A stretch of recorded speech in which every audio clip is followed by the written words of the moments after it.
In this video, we're discussing, do you need a business license to wholesale real estate? Stay tuned.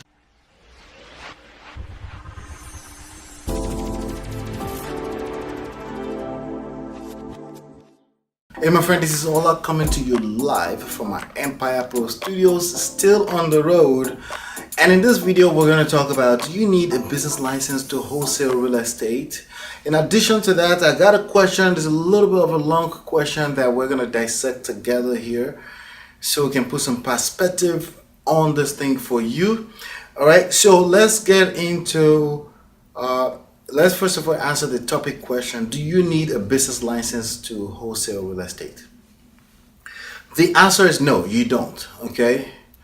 The reason for a business license when it comes to wholesaling is not necessarily so you can do real estate. Okay. The reason for a business license is other stuff. It has to do with legal. Okay. But the real question is that, can you get started without a business license? Yes, you can. Okay. As a matter of fact, you can do business under your own personal name and you can do business as a business. Okay. It's completely up to you. The benefit is for yourself. The benefit is so you can file your paperwork and separate your income, pay taxes, and have your business as an entity on its own so you can reduce your personal liability. That's the whole point of that. When it comes to wholesaling, it doesn't require business license, and the main reason for that is because you're going into wholesaling as a potential buyer. Okay, you're going to be a potential buyer. You're showing interest in buying the property and you're showing zero interest in representing the seller. It's when you have to choose to represent a seller, you want to represent the interest of a seller, that you're required to have a license. But if you have full disclosure saying, I want to buy this property for purely profit purposes, then you don't need a license to do that. Anyone can go into the free market, in the free market world, and decide to buy a real estate or decide to put a house under contract so you can sell the contract to a real estate investor who is basically positioned as a partner in the deal. Okay, it's different from when you claim you want to represent someone's interest. If you claim you're going to be representing someone's interest, then obviously the government needs to be able to regulate that, because you're claiming you're representing their interest. When you're engaged in a free trade, free enterprise transaction with a person, the government consider that free enterprise, and that's what wholesaling falls under. Okay, as long as you're giving people full disclosure, you're not cheating, you're not stealing, you're not lying, no, you don't need business license. Now, for your own interest over time, you do want to have some kind of business, form a business company, LLC, S Corp. Talk to a lawyer about that so you can save taxes, but that's still your own personal interest. That's not you protecting other people's interest. The reason why lawyers, attorneys, accountants, and things like that require business license, because, including the realtor, is because they're claiming to protect another individual's interest. If you're going to do that, there's got to be a government-backed interest fiduciary situation in that, and that's when you require to have a business license. Wholesaling is not one of those. Okay, in wholesaling transactions, you are taking an interest position in the property, not protecting an interest of the seller, and those are the two different things right there that you need to take note in. So with that being said, let's dive into today's question and let's see what somebody has to say. So this person says, all right guys, so there's this house in my area that realtor priced at $129,000. The house is worth $200,000, and that's on the lowest end. I really want to fix and flip the house. I had a man who does construction come out and look at the house. It said the house needs about $60,000 to $70,000 in repairs. The house has caught on fire twice. I need revenue to fund the deal. Well, I guess I need funds to fund the deal. I have about $1,000 to contribute, and that's it. LOL. I'm glad this person finds that funny. Here are my thoughts. Number one, have ground floor fund the deal and use a gap funder for the down payment and monthly payments. Pros versus cons. All input is welcomed. 2. wholesale the property. However, someone has already made an offer on the property. And number two, where do I find an investor to actually fund the wholesale? So let's break this down slowly, a little bit slowly, okay? Property is worth $200,000. The realtor has priced it at $130,000. The asking price is, it's not of much use other than to see the range to how far you can go on your offer, so you don't lowball, right? And the property needs $60,000 to $70,000. So typically, if a property is priced at $130,000, because they're thinking the property is worth $130,000, okay? So let's assume that you put an offer at $120,000, okay? Typically, if a property is priced at $130,000, I don't want to go below no more than 10% of what they're asking, okay?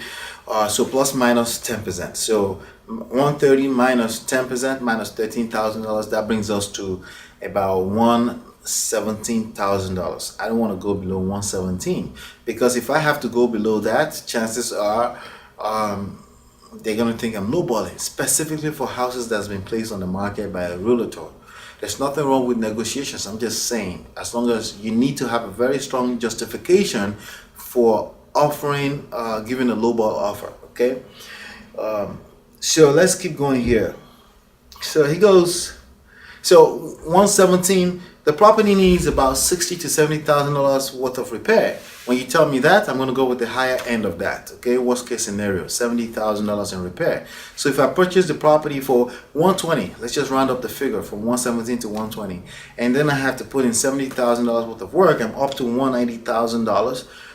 The property is worth $200,000. There's going to be a closing cost of about 5%, around that ballpark. 5% of $200,000 is $10,000. There's no space for profit just off the back, okay? So just off of even me being a rehabber, there's no space for profit in this property, okay? Because the cost of acquisition and cost of repair. What about my time? What about the cost of my time to get involved in this project, right? Sometimes, I was just talking to someone. I said, hey, if it's your first deal, if you break even, you're happy because you're already in profit, because you at least walked away with some lessons of what not to do. But that doesn't mean we're going into a deal with the goal of breaking even. We want to make profit, okay? Because if you go into a deal with the goal of breaking even, chances are you're going to lose money, okay? Because you always should overshoot, okay? So let's keep going here.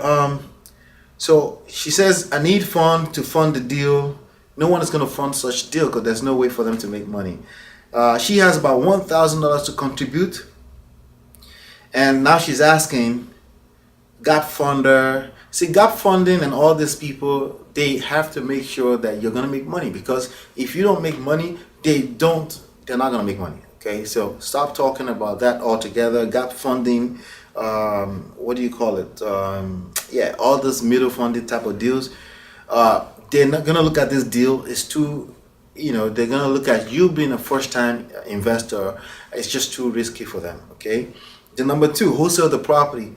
Wholesale the property sound closer, except that the numbers don't work. Okay. So for a $200,000 house, right? That's worth $200,000.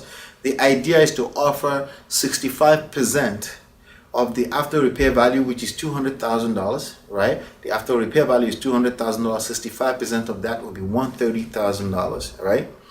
And then you want to subtract the estimated cost of repair from that. So $130,000 minus $70,000. That will be about $60,000. Okay, that will be your offer for the property if you want to wholesale the property. If they're not willing to give you that number, you need other types of exit strategy for this deal. It's definitely not going to be a straight wholesale deal. Okay, so maybe there are other creative ways you can make this deal work. If they're motivated, meaning they must get rid of the property, you want to talk to a partner, talk to someone that know what they're doing, and see if they can help you come up with a better exit strategy. But it's definitely not straight wholesaling, because the numbers simply does not work. Okay, the numbers do not work.